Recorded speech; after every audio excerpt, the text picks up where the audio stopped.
नमस्ते, स्वागत छ यहाँहरूलाई मेरो च्यानलमा। आज म यहाँहरूलाई खसीको टाउकोको सुप बनाएर देखाउँछु। यदि यहाँहरूले अहिलेसम्म मेरो च्यानल सब्स्क्राइब गर्नुभएको छैन भने प्लिज मेरो च्यानललाई सब्स्क्राइब गरिदिनु होला र बेल आइकनलाई पनि प्रेस गरिदिनु होला। खसीको टाउकोको सुप बनाउनको लागि मैले लिएको छु खसीको टाउको। यो चाहिँ यसरी पिस पिस बनाएर काटेर लिएको छु।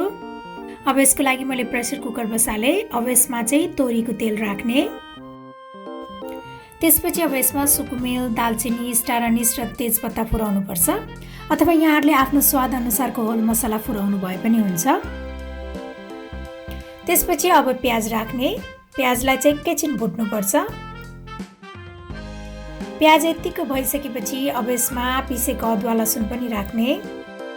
अब म यसमा एक सानो चम्चा बेसार, जिरा धनियाको धुलो, एक चम्चा गरम मसला पाउडर अनि नुन राख्ने, आधा चम्चा रातो धुलो खुर्सानी।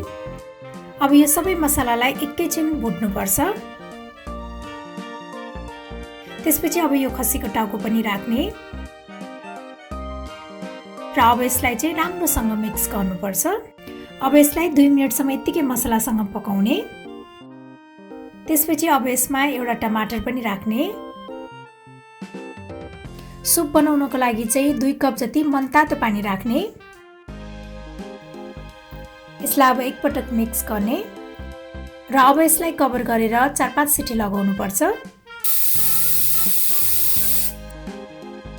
अब यो खसीको टाउकोको सुप पनि रेडी भइसकेको छ।